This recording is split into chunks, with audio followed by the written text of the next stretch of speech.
Nosso mundo está em profunda transformação. Hoje iremos tratar do tema a ordenação de mulheres no sistema religioso.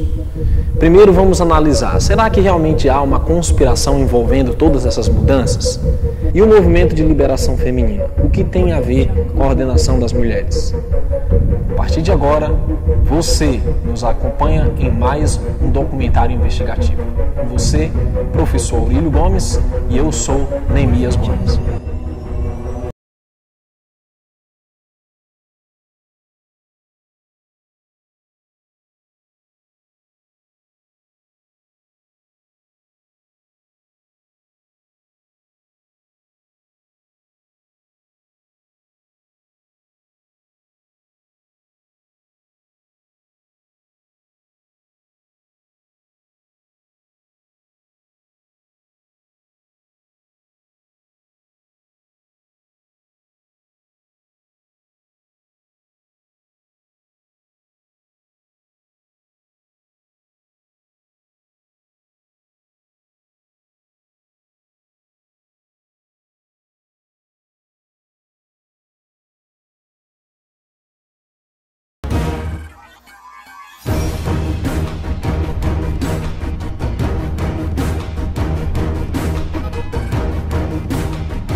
Olhando para a questão da mulher, Eva tinha sido perfeitamente feliz ao lado do esposo em seu lar edênico, mas semelhante às inquietas Evas modernas, lisonjeou-se com a esperança de entrar para uma esfera mais elevada do que aquela que Deus lhe designara.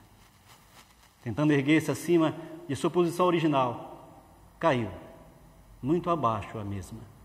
Idêntico resultado será alcançado por todas as que estão dispostas a assumir com bom ânimo os deveres da vida, de acordo com o plano de Deus em seus esforços para atingirem posições para as quais Ele não autorizou. Muitas estão deixando vago o lugar em que poderia ser uma bênção. E em seu desejo de uma esfera mais elevada, muitos têm sacrificado a verdadeira dignidade feminil e a nobreza de caráter, deixando por fazer, precisamente, o trabalho que o céu lhe designou. A ordenação da mulher não foi tema de discussão no Novo Testamento, nem no Velho Testamento, nem na igreja primitiva, nem na igreja pós-período apostólico, e nem na igreja pós-período reforma.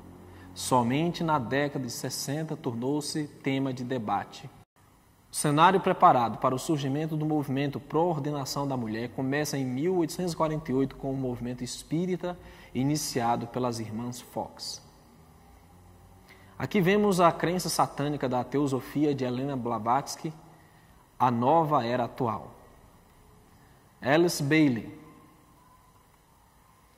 As mesmas formas, a mesma velha teologia, são as mesmas velhas interpretações, não são mais adequadas para satisfazer as inquirições e investigações dos homens modernos. A igreja de hoje é a tumba de Cristo e essa teologia foi rolada na porta do sepulcro. Isso segundo Alice Bailey, o reaparecimento do Cristo. Marilyn Ferguson, outra ativista desse movimento pró-nova era. Ela focou muito a era de Aquários. Ela focou a questão da nova era. No final da Primeira Guerra Mundial, crescem assustadoramente o assunto de comunicação com o espírito dos mortos de parentes que morreram na guerra. A Revolução Industrial e a lacuna de falta de mão de obra masculina nas indústrias levam as mulheres a assumirem postos de trabalho, dando a elas independência financeira e preparando o caminho para o movimento feminista na década de 60. Chama atenção para essa mulher que você está vendo aí. Ela foi ativista do movimento feminista. Ela disse: ninguém nasce mulher torna-se mulher. Eu estou falando de Simone de Beauvoir, essa ativista que revolucionou o movimento feminista na década de 60. Nós observamos que existe um interesse da elite para apoiar o movimento feminista. Analise esse vídeo, que foi uma entrevista feita por Alex Jones ao falecido Aaron Russo, cineasta, que teve um encontro muito interessante com Nicholas Rockefeller. E ali ele revela o porquê da elite apoiar o movimento feminista. Well, one of the things they told me was that he was at the house one night and we were talking and he started laughing. He said, "Aaron, what do you think women's liberation was about?" And I said, I had pretty conventional thinking about it at that point. I said, I think it's about women having the right to work, getting equal pay with men, just like they won the right to vote, you know? And he started to laugh. He said, "You're an idiot." And I said, "Why am I an idiot?" He said, let me tell you what that was about. We, the Rockefellers, funded that. We funded Women's Lib, you know? And we're the ones who got all over the newspapers and television, the Rockefeller Foundation. He says, and you want to know why? He says, there were two primary reasons. And they were, one reason was we couldn't tax half the population before Women's Lib.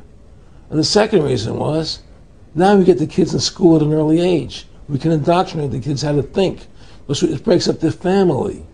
The kids start looking at the state as the family, as the school, as the officials, as their family, not as the parents teaching them. And so those are the two primary reasons for Women's Lib, which I thought up to that point was a noble thing. You know, when I saw their intentions behind it, where they were coming from when they created it, the thought of it, I saw the evil behind what I thought was a noble venture.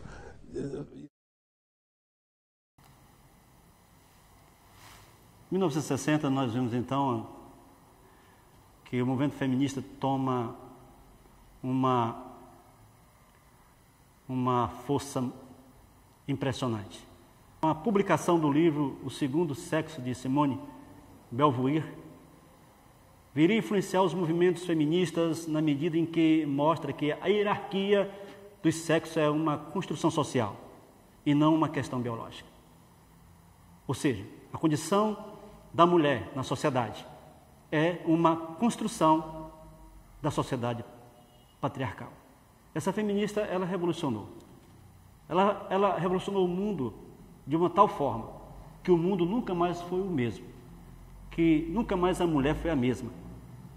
A ideia de que tudo pode ser unissex invadiu as famílias, desestabilizou a verdadeira identidade de pai e mãe, permitindo que as crianças assistam tudo sem verem a clara distinção do papel dos dois. Resultado, hoje vivemos séria crise familiar, acompanhada de profunda degradação de valores que possibilita, por exemplo, a introdução, e pasma, a introdução de agente homossexual na sociedade. O problema da mentalidade feminista é que está em questão não apenas o reconhecimento dos devidos direitos da mulher, mas também pretende-se no futuro interferir na própria natureza da Constituição humana, estabelecida por Deus no Éden. Ou seja, a mulher quer agora desempenhar o papel do homem. Isso obriga uma completa inversão de papéis. O resultado de tudo isso é de impressionar, porque ocorreu então a desestabilização familiar, social e eclesiástica. Como se isso não bastasse, toda a filosofia da nova era encaixou-se em uma peça no quebra-cabeça nessa concepção feminista do papel da mulher. Sob o manto de justiça social, a nova era prega a plena igualdade dos sexos e a total tolerância para com os desvios de conduta, produzidos pela inversão da família, do homem, da mulher, no convívio e também no convívio do convívio familiar. Aqui você vê uma imagem em que os que estão protestando estão exibindo um cartaz que está escrito: Deus está chamando mulheres para serem sacerdotes. As denominações protestantes estão aderindo à ordenação de mulheres. A igreja presbiteriana começou ordenando anciãs, bispas, pastoras e depois homossexuais. A igreja anglicana começou ordenando mulheres, depois passaram a ordenar homossexuais. A luterana começou ordenando mulheres e terminaram ordenando homossexuais. A metodista começou também a ordenar mulheres. E essa realidade é que nós estamos presenciando nos dias de hoje, que a ordenação das mulheres já é um fato inconteste no meio protestante. E isso não tem parado.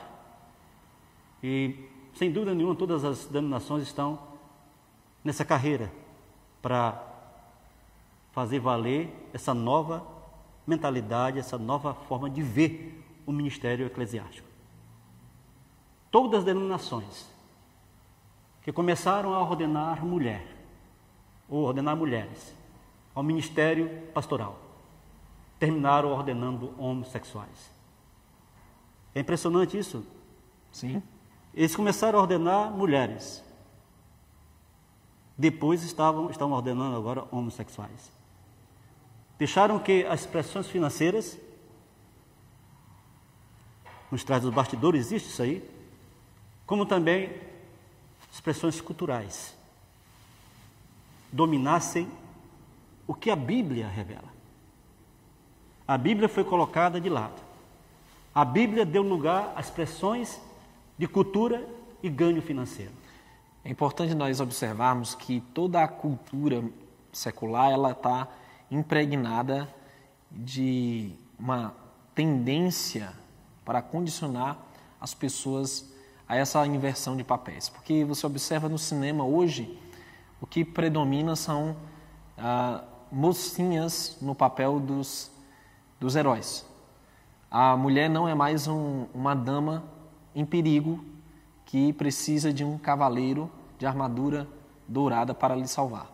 Pelo contrário, os homens estão assumindo um papel de mocinhas na cultura de hoje, e nós estamos observando que isso é massificado não só pelo cinema, não só pela própria política, e como também pelo sistema educacional que está sendo influenciado por todas essas tendências. Com certeza.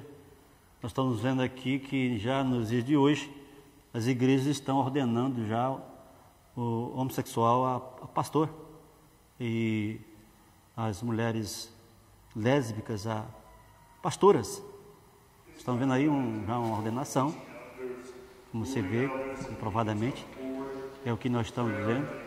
E as reivindicações não param de ocorrer, os movimentos, o ativismo em cima disso não para. Em todo o mundo nós estamos presenciando, ao ponto de que já existe até a Bíblia gay. Isso é o cúmulo, é o escalabro. Aonde nós vamos chegar? A Bíblia gay já existe. Você vê que essa força homossexual é assustadora no mundo todo. E é interessante que ela está mesclada com o religioso, com a religiosidade. Os casamentos de homossexuais, lésbicas, estão na ordem do dia. As igrejas abriram esse precedente. E, ultimamente, é o que nós temos mais ouvido na mídia, essas histórias, esses acontecimentos. As igrejas abrindo as portas para o cenário homossexual. Casamento de lésbicas e de gays, que tem assustado. Mas uma coisa nos chama a atenção, que nos impressiona, é que a própria ONU, a Organização das Nações Unidas, ela está apoiando totalmente o movimento homossexual. É importante observar que o presidente americano, Barack Obama, ele foi considerado um dos primeiros presidentes gays da história, no sentido de que ele é um dos maiores apoiadores dessa causa. Observamos também que em todo o mundo as lideranças estão aderindo a essa forma de postura, porque até mesmo muitos desses líderes são homoafetivos, e visto que muitas dessas pessoas estão no poder. Então, a tendência é que, à medida que o tempo vai passando, isso realmente está em ascendência, está predominando, e que vai culminar com um mundo que virtualmente será gay. Mundo gay. Aí você está vendo a bandeira da ONU, a bandeira gay da ONU, né? A bandeira LGBT da ONU, e você vê aqui o Beckman, ele recebendo, né, liderança homossexual. Quer dizer que a coisa é muito mais séria do que nós imaginamos. Essa força, ela é realmente uma força grande que está desencadeando. Aí você pode perguntar, o que tem a ver o gay, homossexual, lésbica com a questão da ordenação da mulher? Tem muito a ver, sim, nós vamos ver aqui no decorrer do nosso assunto. Bem, nós vamos sair um pouco, nós estamos vendo aqui, falamos do protestantismo e tudo mais, e agora vamos ver aqui essa questão da igreja tradicional, de uma instituição tradicional, que sempre primou pela ética e pela moral e pelo princípio bíblico, está também nesse mesmo segmento, nesse mesmo ataque. Nós estamos falando da Igreja Adventista do Sétimo Dia. Entre os Adventistas do Sétimo Dia, a divisão norte-americana foi responsável pela primeira Conferência Geral de Indianápolis em 1990. O requerimento apresentado por essa divisão aconteceu de forma, digamos, isolada do resto do mundo adventista. E isso aconteceu, isso foi algo que surpreendeu até a ala conservadora, né, aquela área conservadora da instituição. Mas a realidade é isso. O relatório foi recusado pela maioria dos delegados na conferência de Utrecht, por sugestão da mesma divisão. Discutiu-se a possibilidade de as uniões decidirem por si, se optariam por ordenar mulheres ao pastorado. Decidiu-se então que as uniões poderiam ordenar anciãs se quisesse. Essa decisão abriu uma brecha sem precedentes. Abriu uma ruptura no seio da instituição adventista.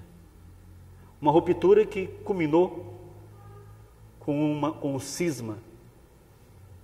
E isso tem se agravado. Isso tem mexido a nível mundial. Sendo a instituição adventista uma denominação mundial, não poderia simplesmente deixar ao gosto de cada união que aceitem quais das doutrinas preferem e quais que não preferem. Mas como ir de encontro à posição da divisão que mais dinheiro traz para essa organização? A questão foi financeira. A pressão foi financeira.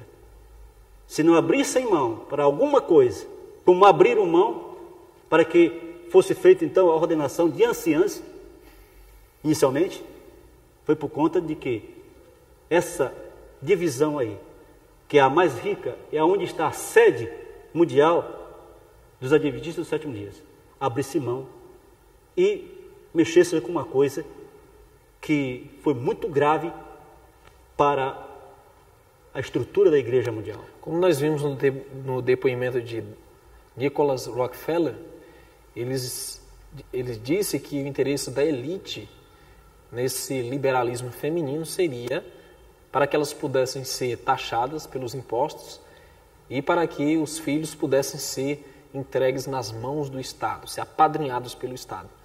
Então, mais uma vez, nós observamos que esses motivos geralmente funcionam como incentivo para essas mudanças, né?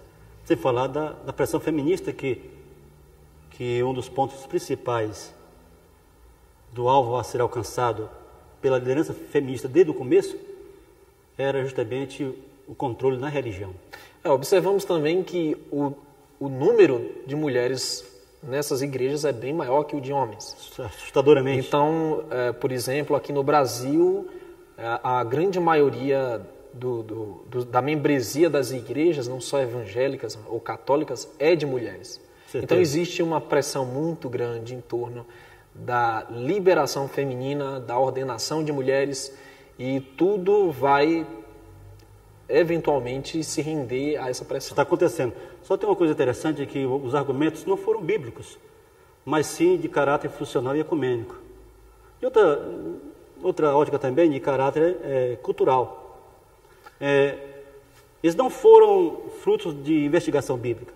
Toda essa argumentação, essa investida em busca da ordenação das mulheres, no seio das igrejas protestantes, no seio da igreja adventista, eles não foram frutos de investigação bíblica, mas unicamente o resultado da mentalidade da época em que vivemos. E quando eu falo mentalidade da época em que vivemos, é o que nós já temos aqui traçado. Porque existe um complô, existe uma ação por trás dos bastidores, existe um alvo a ser alcançado, uma meta a ser alcançada. Isso o plano já ter sido traçado há muitos anos atrás. Fatores sociais, culturais, ecumênicos, funcionais, e uma nova abordagem com métodos próprios de interpretação em apoio a essa prática. É o que nós estamos vendo. Eu costumo brincar dizendo que eu estou disposto a entregar o meu carro se alguém me trouxer algum texto em que o povo do Criador, o povo fiel, alguma vez ordenou sacerdotisa no Antigo Testamento. Ou se alguém no Novo Testamento me trouxer também algum texto da Bíblia em que houve alguma pastora no meio da igreja primitiva. Até hoje ninguém atendeu a esse desafio. A questão que essa compreensão, essa teologia, que eles querem respaldar a ordenação das mulheres, são métodos de interpretação que já vem sido traçado pelas igrejas pós-reforma. Por exemplo, esse método de interpretação, quem na realidade trouxe a lume foram os anglicanos, os luteranos, metodistas, que tratam a Bíblia de forma cultural. É a forma como eles estão tratando a Bíblia de forma cultural e culturalmente condicionada. A Bíblia tem que ser adaptada à cultura dos dias de hoje. É o que nós estamos presenciando. E hoje, essas interpretações são referências, infelizmente, para todas as denominações religiosas, inclusive a adventista. Adventista que um dia disseram que apenas a palavra do Eterno era a regra áurea para a interpretação. Nesses métodos aí, que são apóstatas, são métodos que não têm o crivo das Escrituras, a razão humana será exaltada para justificar, a razão humana será exaltada para justificar práticas que hoje são comuns nessa sociedade ocidental, nessa sociedade falida, nessa sociedade de cultura descabida, que foge da ética e da moral contida na palavra de Deus. Na realidade, tudo isso, sem dúvida nenhuma, é a apostasia que nós estamos presenciando no dia de hoje. Uma larga apostasia. Apesar da Associação Geral, voltando ali para a questão dos adventistas, apesar da Associação Geral, os adventistas nunca ter admitido oficialmente a doutrina da ordenação feminina, muitas uniões da própria estrutura adventista já ordenaram mulheres como anciãs e pastoras. Assim vemos que o maior órgão da denominação adventista, que é a Associação Geral, perdeu total autoridade perante seus subordinados. Já não é uma denominação mundial, mas está dividida em suas principais bases. É o que nós estamos vendo acontecer. E não está sendo só com a instituição adventista, não. A metodista, presbiteriana. O próprio todas catolicismo, todas que elas sempre foi sofreu cisões. ultraconservador, agora já está modificando a sua abordagem em torno desses assuntos e, eventualmente, também irá aderir a essas modificações. E haverá rupturas também, né? Com certeza, cisões, como já está acontecendo nessas igrejas protestantes. Né? Uniões adventistas votam em favor da ordenação da mulher ao ministério pastoral. E isso eles fizeram em oposição à política da Conferência Geral dos Adventistas. A União Colúmbia e a União do Pacífico dos Adventistas votaram em reuniões especiais separadas para mudar suas políticas e ordenar pastores sem distinção de sexo. Este movimento criou divisão na política da igreja ao autorizar a ordenação de mulheres ao pastorado regular. Essa é o que nós estamos vendo. Em todos os meandros das religiões, tanto tradicionais como liberais, está acontecendo isso aí. Vemos aí, vamos ver agora alguns vídeos importantíssimos que mostrando a ordenação de mulheres ao ancianato e ministério pastoral. Aqui no Brasil, mulheres ordenadas ao ancianato. Vejam esses vídeos, comprovando. É interessante que eles começam ordenando mulheres ao ancianato. Mas a ordenação é uma só, tanto para o pastor como para o ancião, é a mesma ordenação. Vale observar também que já existe uma cadeira curricular nas academias de ensino de teologia para mulheres. Então, já tem mulheres se formando com o título, com bacharelado em teologia. Então, para chegar à ordenação é apenas um pequeno passo, já que as próprias instituições como a Igreja Adventista do Sétimo Dia já está formando pastoras. Então, inevitavelmente, esse seria um último passo muito pequeno a ser dado. E na Bíblia Sagrada, quando você ordena um ancião, você está ordenando ele a pastor, porque o ancião na Bíblia é pastor. É o pastor. O ancião não é nada mais, nada menos do que aquele que tem uma certa idade e experiência para ensinar. E ele é o pastor daquela igreja. Então, estou começando, para não ir direto aqui no Brasil, fizeram isso também lá na Europa, na América do Norte, começaram com anciãs, depois pastoras. Então, os passos, para não ser gritante, para não levar as pessoas a impactar as pessoas com a ideia, eles começam a ordenar anciãos, como está acontecendo aqui no Brasil. Já na América do Norte e da Europa, já é pastoras mesmo, a ordenação de pastoras ao ministério adventista. Está caminhando por mais 300 e poucas pastoras sendo ordenadas, conforme as estatísticas mais recentes. Aí nós estamos vendo a pastora adventista, não é? Aí na América do Norte, ela está aí batizando, né? Já ordenada ao ministério.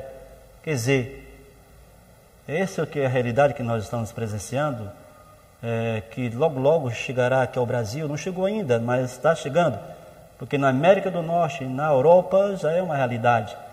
Mulheres já ordenadas ao ministério pastoral adventista, com todas a autoridade pastoral. Nós estamos presenciando realmente algo inusitado, ocorrendo não só na instituição adventista, mas também nas instituições protestantes em geral, né? Pentecostais, as tradicionais da Reforma, todas elas estão caminhando, estão já trabalhando nessa ideia, vivenciando essa ideia. Bem, interessante que uma coisa de tudo isso aqui, o líder mundial dos adventistas, o Ted Wilson, e outros funcionários, eles apelaram a ambas sessões eleitorais para que se abstivessem de tomar uma decisão que fosse contrária à política da Conferência Geral.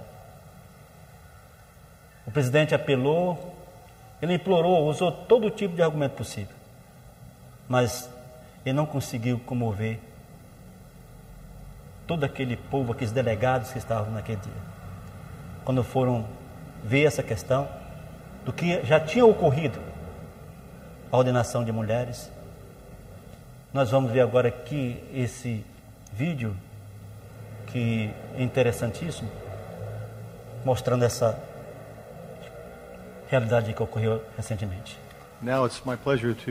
Agora é meu prazer apresentar e dar as boas-vindas ao nosso presidente da Associação Geral. Agora, obrigado por estar conosco hoje, pastor. Te convidamos ao púlpito, por favor, fique ali. Suba aqui. Sabemos que fez ajustes em sua agenda para hoje e por isso agradecemos muito sua presença. E obrigado por nos permitir, aos meus colegas da Associação Geral, estar aqui. Está aí com os pastores principais aí, o nome deles. Pastor, parte da divisão. Pastor Lowell Cooper, Pastor Bin Shawn e Pastor Augustin Galícia. O presidente da Associação Geral, Pastor Ted Wilson. Foi chamado para falar. Ele fala agora.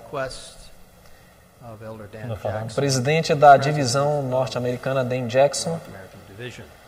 E espero que vocês compreendam e aceitem. Vim hoje porque estou preocupado por assuntos de consciência.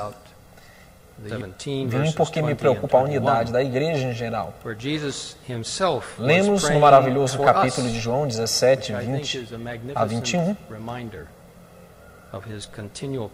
Não peço apenas por vós, como também por aqueles que por meio da sua palavra crerão em mim, para que o mundo creia que tu me enviaste.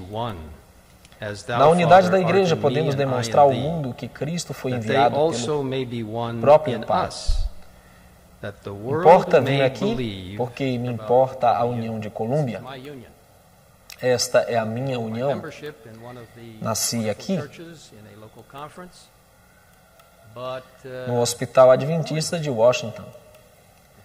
E cresci aqui. Quando volto com meus pais depois de servir e viver no Egito, e logo em outra parte. Estudei na escola e na academia, na Universidade Adventista de Washington. Esta é minha casa. Me recordo de andar e correr pelos campos das antigas oficinas da União de Colômbia, na Avenida Carroll, esperando meu pai para poder ir para casa. Estava ali com ele, onde trabalhava como diretor departamental e logo como presidente da União. Agradeço a todos os oficiais da União. E, de fato, o auditório atual leva seu nome. Assim que tenho muitas ligações com esta união, e é muito especial para mim. No entanto, tenho que dizer-lhes francamente que se meu pai estivesse vivo hoje, estaria muito preocupado sobre a recomendação que ha sido apresentada perante vocês hoje para ser debatida. Igual a milhares de adventistas no mundo que são parte de sua família. Se vão votar positivamente a esta recomendação que tem adiante, não lhes estou ameaçando, apenas apresento os fatos. Isto pode conduzir a uma fragmentação, um congregacionalismo e a desintegração das redes colegiais que temos na Igreja Mundial. Outra vez quero enfatizar que não desejo parecer autoritário e dominante. Apenas lhes compartilho o que está no meu coração. O que estão fazendo hoje é extremamente importante. O que fazem quando chega a um ponto de conflito entre consciência política ou crença na igreja? Que reação teremos como membro individual ou como corpo constituído? Algumas pessoas se sentem movidas por uma forte convicção de que estão preparados. para votar algo que vai colocar a união de Colômbia em desacordo. Esta é uma palavra muito interessante, uma palavra bonita, política, em desacordo com a família mundial. Mas, na realidade, se for votada, vai colocar em oposição com a família mundial. Como trabalham a igreja cristã atual e o movimento adventista primitivo, o pioneiro? Os assuntos bíblicos pesados nas dúvidas sobre os assuntos morais. Não vim para discutir o tema de ordenação de mulheres.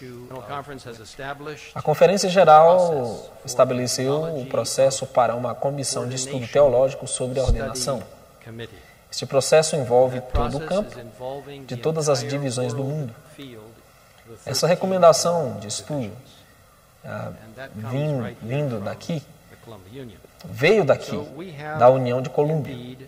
Os resultados desta comissão, assim como foi votado, o resultado vai ser apresentado no Concílio Anual de 2014.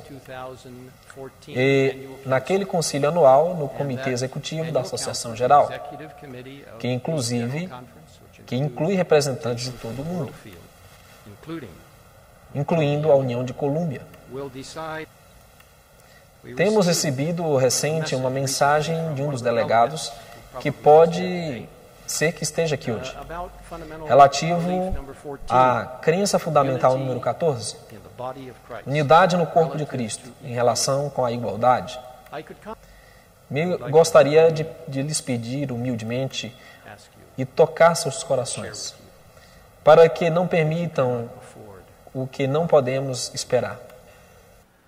A ação recomendada a vocês hoje pelo Comitê Executivo da União de Colômbia leva uma grande consequência. A unidade da Igreja de Deus é tão importante que necessitamos trabalhar juntos. Essa convocação explica vários pontos e apela a vocês a não lutar por algo que lhes vai colocar fora da unidade e a harmonia espiritual e política de sua família mundial, da qual vocês são parte integral. Lhes suplico, humildemente lhes rogo, sinceramente lhes imploro, não votem a recomendação que se propuseram. Lhes peço humildemente a trabalhar junto com o processo, com a igreja e não fora dela. Respeito ao que se votará no futuro, nas assembleias da Associação Geral, seja na reunião anual ou no congresso da Associação Geral. Temos que permanecer em harmonia uns com os outros, não nos ramificarmos independentemente. O que tem pode ter uns efeitos devastadores. Lhes peço com humildade a examinar a imagem em seu conjunto. Deus chama pela unidade do seu povo. O Espírito de profecia nos diz: univos, univos, univos. Os membros da igreja necessitam confessar agora suas rebeldias e unir-se. Meus irmãos, não permitais que nada nos separem uns dos outros e de Deus. Me humilho perante vocês, e em simplicidade e sinceridade, lhes solicito, lhes rogando, não votem algo contra a sua família da Igreja Mundial. Peço-lhes de todo o meu coração e em nome desta família preciosa mundial a qual vocês pertencem, e em nome da direção mundial, lhes peço que façam o mesmo por cada um de nós e pela família mundial. Obrigado. Aí está. Realmente foi impactante o apelo que ele fez, né? Ele só não chorou, mas ele apelou veementemente para aqueles líderes que estavam ali. Mas qual foi o resultado desse apelo? Nós vamos ver nesse vídeo agora, em seguida, o presidente, né, da União Colômbia, aliás, da União Colômbia,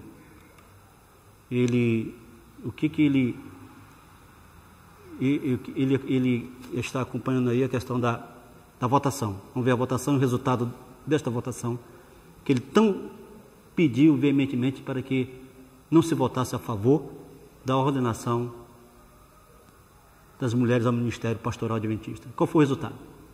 Vamos ver esse vídeo. Bem, o resultado, na realidade, foi trágico.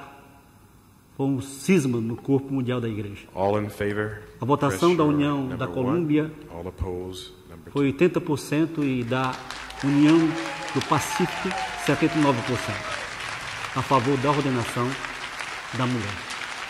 Os líderes mundiais se sentiram decepcionados com essa esmagadora votação a favor da ordenação de mulheres ao Ministério Pastoral Adventista. Vamos ver aí o vídeo.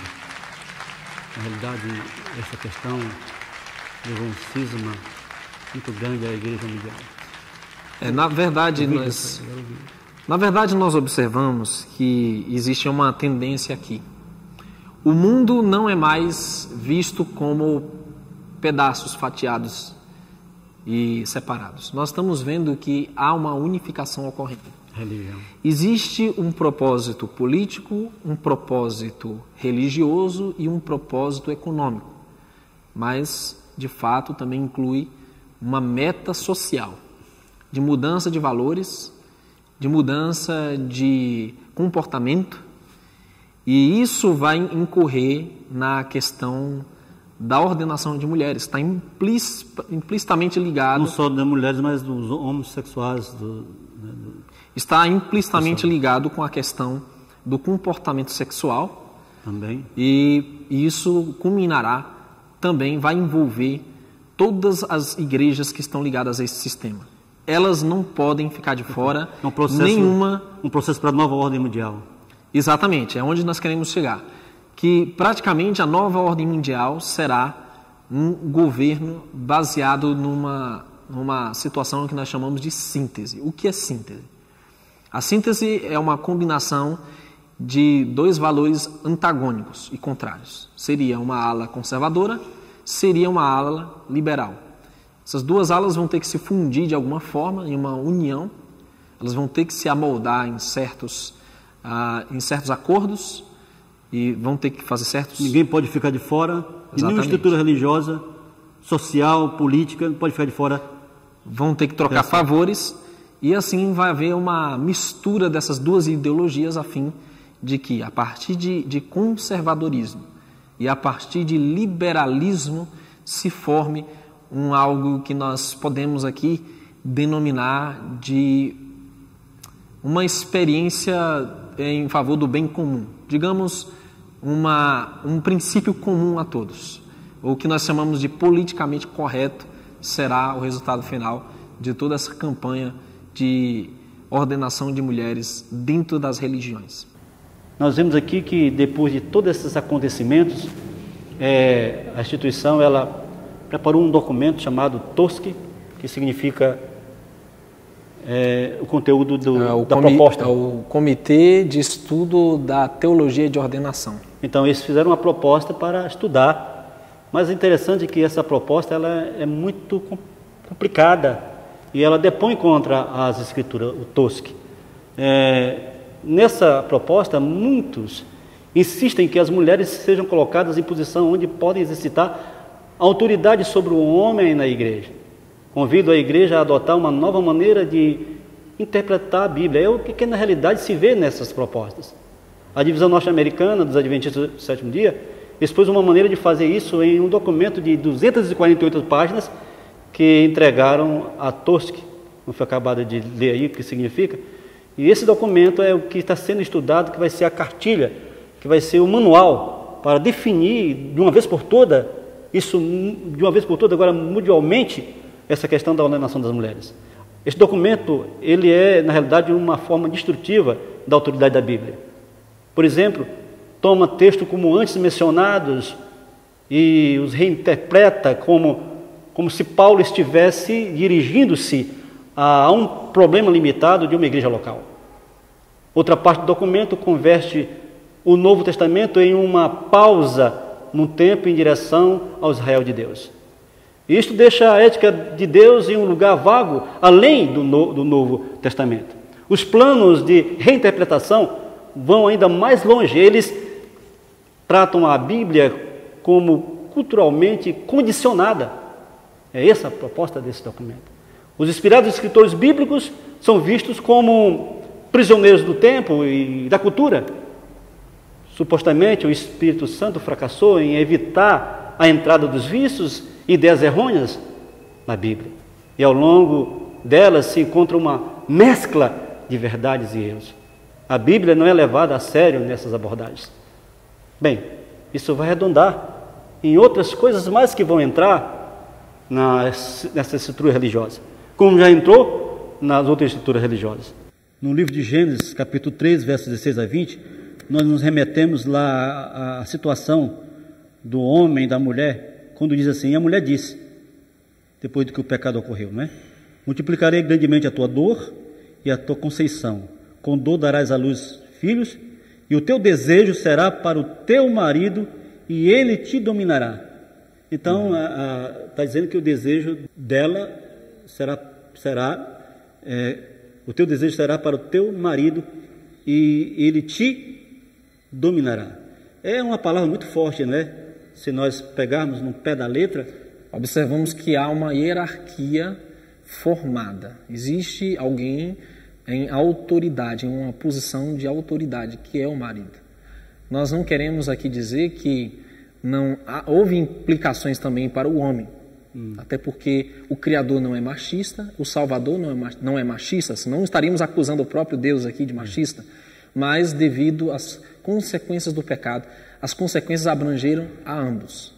O Criador não faz acepção de pessoas, mas no caso da mulher, a consequência foi esta, que ela teria de entregar sua vontade ao marido. No caso do homem, veremos aí o que foi. A Bíblia continua dizendo o seguinte: e Adão disse, porquanto destes ouvido a voz de tua mulher, e comeste da árvore de que te ordenei, dizendo, não comerás dela, maldita é a terra por causa de ti, com dor comerás dela todos os dias da tua vida, espinhos e cardos também te produzirá, comerás a erva do campo, no suor do teu rosto comerás o teu pão, até que te tornes a terra, porque dela foste tomado, porquanto és pó, e em pó te tornarás. E chamou Adão o nome de sua mulher, Eva, porquanto era mãe de todos os viventes. Essa é a situação, não é? Da família após o pecado. Interessante que Romanos 5,12 diz, portanto, como por um homem entrou o pecado no mundo, e pelo pecado a morte, assim também a morte passou a todos os homens, por isso que todos pecaram. O responsável aí, que a Bíblia deixa muito claro, é o homem, embora não foi ele que fez o contato, né, com engano, foi a Eva, mas ele como responsável da família, como o líder, né, como o cabeça, ele é tido como responsável, mesmo nessa situação aí trágica que ocorreu com a igreja, com eles. Em 1 Coríntios 15, 21 e 22 diz assim, porque assim como a morte veio por um homem, também a ressurreição dos mortos veio por um homem, porque assim como todos morreram em Adão, assim também todos serão vivificados em Cristo. Então o homem novamente está aí, né, ele é colocado em destaque como aquele que é a cabeça, o responsável por tudo do ocorrido. 1 Coríntios capítulo 11, verso 3, 7, 8 e 9 diz, mas quero que saibais que Cristo é a cabeça de todo homem, e o homem é a cabeça da mulher, e Deus é a cabeça de Cristo. O homem, pois, não deve cobrir a cabeça, porque é a imagem e glória de Deus, mas a mulher é a glória do homem, porque o homem não provém da mulher, mas a mulher do homem, porque também o homem não foi criado por causa da mulher, mas a mulher por causa do homem. Esse texto é muito forte, né? Ele é muito sério. 1 Timóteo 2, verso 13, 14 e 15 diz, porque primeiro foi formado Adão, depois Eva, e Adão não foi enganado, mas a mulher semi-enganada caiu em transgressão. Salvar-se-á, porém, dando à luz filhos, se permanecer em modéstia na fé, no amor e na santificação. Podemos comentar um pouco? É muito forte essa questão desse texto. Sim, com certeza existe uma parcela muito grande na mulher quanto à origem do pecado. Foi um instrumento, mas nós observamos aqui algo muito interessante nesse contexto, que existe uma implicação em ambos, homem e mulher. Agora, existem diferentes penalidades. E como o próprio texto reforça a ideia que se salvará se permanecer com modéstia na fé, em submissão. E cuidando dos filhos. Em cuidar do lar, no caso do lar, dos família. filhos, no amor e na santificação. O que é algo muito diferente nos tempos em que estamos vivendo, com a liberação feminina, com toda uma inversão de papéis que nós estamos acompanhando, que reflete não só nas famílias, como em todas as denominações religiosas, chamadas igrejas, nos templos e assim por diante. E a destruição da família é o que nós estamos presenciando, por conta justamente de deixar o seu posto de dever. A mulher deixou o seu posto de dever e entregou aí a uma situação desastrosa que ora nós estamos vendo acontecer. Em 1 Pedro capítulo 3, verso 1 e 2 diz: semelhantemente vós mulheres, sede sujeitos aos vossos próprios maridos, para que também, se alguém não obedece à palavra, pelo porte de suas mulheres, sejam ganhos sem palavras, considerando a vossa vida casta em temor. 1 Timóteo 2, verso 8 a 15 diz: quero, pois, que o homem orem, quero, pois, que os homens orem em todo lugar, levantando mãos santas, sem ira nem contenda. Que do mesmo modo as mulheres se ataviem em traje honesto, com poder e modéstia, não com tranças, ou com ouro, ou pérolas ou vestidos preciosos, mas como convém a mulheres que fazem profissão de servir a Deus em boas obras. 1 Timóteo 2, 8, 15 continua: a mulher aprenda em silêncio, com toda a sujeição. Não permito, porém, que a mulher ensine, nem use de autoridade sobre o marido, mas que esteja em silêncio, porque primeiro foi formado Adão, depois Eva, e Adão não foi enganado, mas a mulher, sendo enganada, caiu em transgressão. Salvar-se-á, porém, dando à luz filhos, se permanecer com modéstia na fé, no amor e na santificação. Esse é um texto que é uma verdade que transcende qualquer cultura, qualquer situação, qualquer momento da história desse velho mundo, né? Está muito claro, está muito...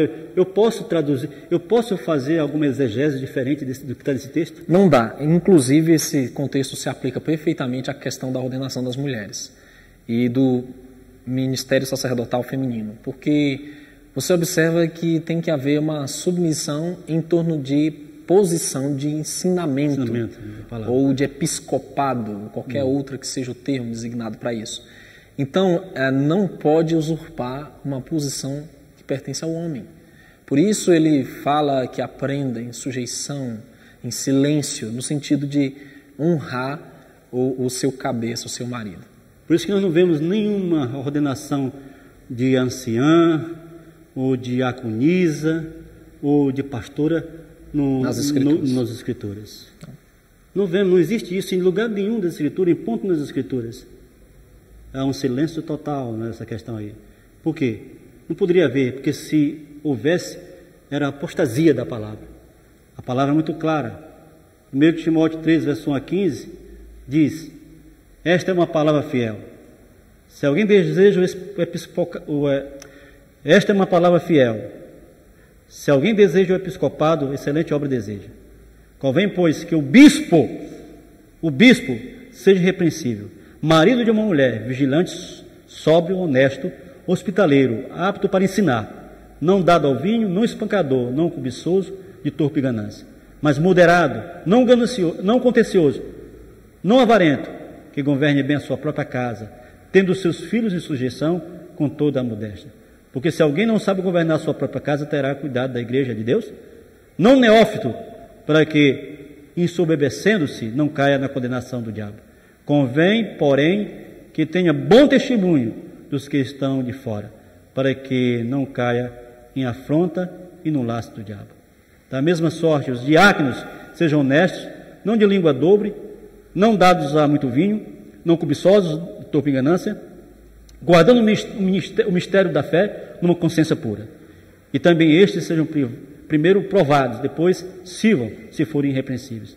Da mesma sorte, as esposas sejam honestas, não maldizentes sobre os fiéis, sóbrias e fiéis em tudo. Os diáconos sejam maridos de uma só mulher e governem bem seus filhos e suas próprias casas, porque os que se virem bem como diáconos adquirirão para si uma boa posição e muita confiança na fé que há em Cristo Jesus. Escrevo-te estas coisas, esperando ir ver-te em breve, bem depressa. Mas se tardar, para que saiba como convém andar na casa de Deus, que é a igreja de Deus vive com a firmeza da verdade. Que coisa clara, né? Um texto tão claro desse aí, irrefutável, né? Mostrando aí que é bispos, homens, diáconos, não é? E mostra como é que é o quadro que tem que estar inseridos, né? A forma como eles têm que estar se conduzindo para que sejam realmente, de fato, verdadeiramente fiéis, né? Obreiros nessa obra do Senhor. A Bíblia, somente a Bíblia, ela dá o crivo exato da clareza, da compreensão para essa questão. Eu gostaria de concluir dizendo que não adianta tentarmos mudar o que está determinado a mudar. O sistema religioso como um todo vai aderir às transformações, às inovações da nova ordem mundial. O que podemos fazer é individualmente buscar, juntamente com nossa família, viver os princípios imutáveis das Escrituras, do Criador. Meu querido, eu te desafio a continuar primando por aquilo que está escrito.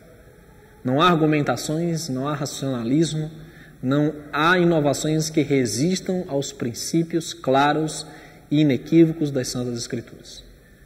Que o Eterno te abençoe. Eu não me vejo em nenhum outro lugar, senão seguindo as Escrituras, senão me amoldando à vontade do Pai Celestial, que assim o Eterno nos ajude e que assim Ele te ajude também. E eu fico com as palavras do apóstolo Paulo, que está em 2 Coríntios 13, verso 8, quando ele diz assim: nada podemos contra a verdade, a não ser em favor